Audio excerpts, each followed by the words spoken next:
Welcome sa DRS 2.0. Fresh at nagbabagang happenings bang hanap mo? Mga padabarkads man yan o mga trending topics? Pwes, sagutin natin yan. Kaya naman isubscribe nyo na ang ating channel para sa mga nagbabagang balita everyday. So, ayan, welcome back again sa ating YouTube channel mga Kadabarkads, and for today's video, ang pag-uusapan natin ay tungkol sa mga importanteng kaganapan sa loob at sa labas ng Itbulaga. So, kanina nga po, unang arangkada pa lamang ng Itbulaga, bumungad agad si Ryan Agoncillo at nagpaalala po para sa mga televiewers natin na nasa kanilang mga tahanan. Stay safe daw, at kung walang gagawin sa labas ay manatili na lamang po dito sa tahanan, nang sa ganon ay maiwasan po ang mga sakuna. So, ang unang hinanap po ng mga Dabarkads natin sa Itbulaga Studio ay si Bossing Vic Soto and syempre si Tito Soto. Maraming nagtatanong bakit daw wala ito sa Itbulaga ngayong live na live araw ng Miyerkules. So, ang nakikitang dahilan po ng mga Dabarkads natin, possible na binaha po sa dadaanan ni Bossing Vic Soto at Tito Soto,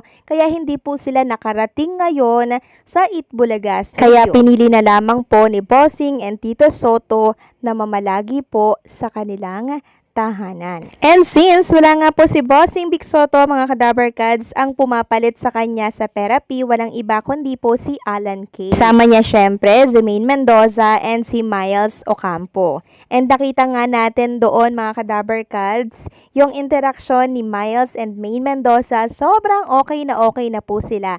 Nagingitian at nag-uusap na din sila, mga Kadabarkads. At sana magtuloy na po no itong magandang relationship nilang dalawa. Kasi masaya po ang Dabarkads natin na nakikitang sila ay masaya din at nagiging okay na po dito sa loob ng Itbulaga. Samantalang ang sugod bahay, mga kapatid, ay nasa Barangay 811 Zone 88 Paco, Manila. So kahit medyo maulan, mga Kadabarkads, na iraos pa rin po ng Jowa Pau ang sugod bahay. Sabi nga nila, ulan lang kayo, sugod bahay, mga kapatid, kami.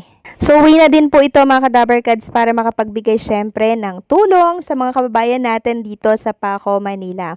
And sobrang aliw nga po ang Dabarkads natin at televiewers sa ginawa po nitong si Jose Manalo, na pinagpasapasahan lang naman po yung nasa plastic na champorado.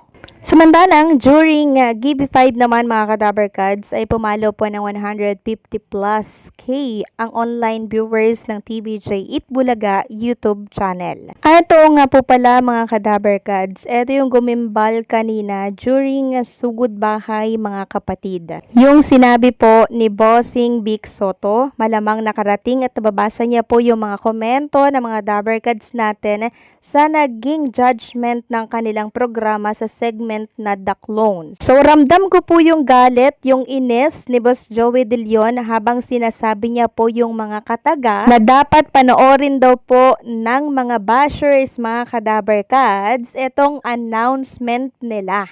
So, nagparinig po si Boss Joey De Leon, mga Kadabarkads, during sugod bahay, mga kapatid. At alam ko ang tinutukoy dito ni Boss Joey, walang iba kundi po yung mga kumukondena and syempre yung mga umaalma sa naging resulta po ng judgment sa The Clones noong Sabado. Grabe po kasi, mga Kadabarkads, yung naging impact or naging reaction ng mga Dabarkads natin nung time na yon, at until now pinag-uusapan pa rin ito sa mundo ng social media. Kaya po umalma rin ang mga viewers ng Itbulaga kanina.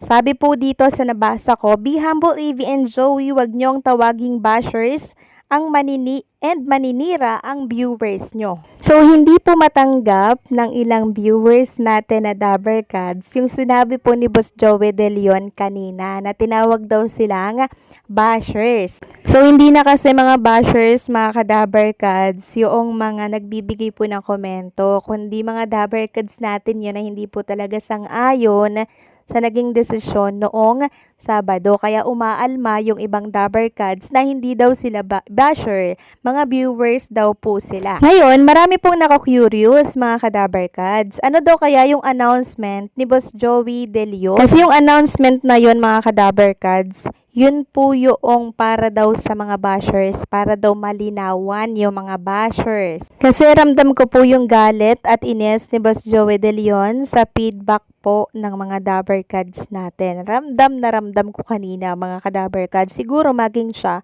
nagbabasa siya ng mga komento ng mga netizens sa TBJ Facebook page. And kaya siya aware ngayon sa naging reaction ng mga tao.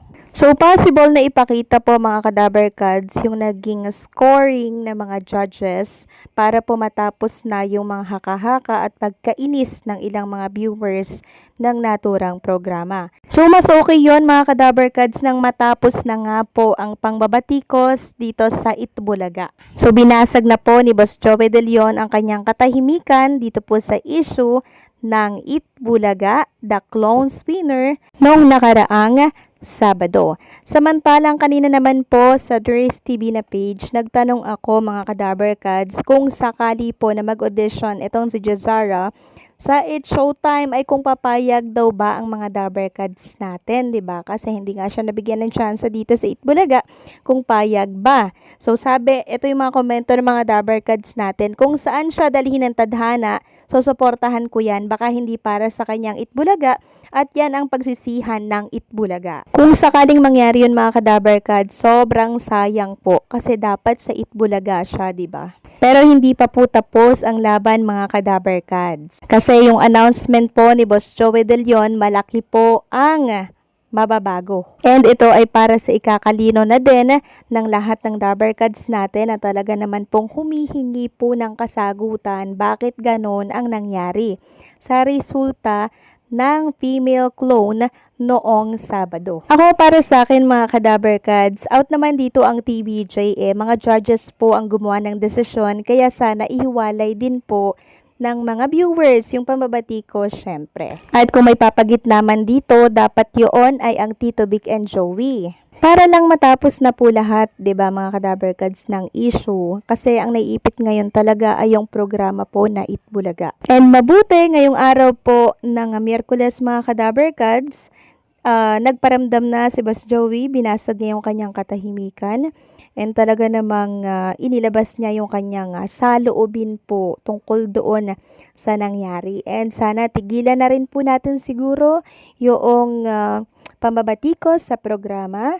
Samantalang kakapasok lamang po na balita mga ka-Dabarkads, nagsorry po ang Dabarkads natin dito po sa naging resulta ng The Clones winner noong nakaraang Sabado. So ang winner po ay si Dulce, second runner-up po itong si Rachel Clemente at first runner-up si Jazara. So na-shock ang lahat mga ka-Dabarkads pero mas deserving naman talaga nitong si Dulce na maging winner siya ng OPM female clone nung nakaraang Sabado. So sana matapos na mga ka-Dabarkads itong pamabatikos sa programang Itbulaga dahil nagsorry na din po ang programang Itbulaga sa lahat.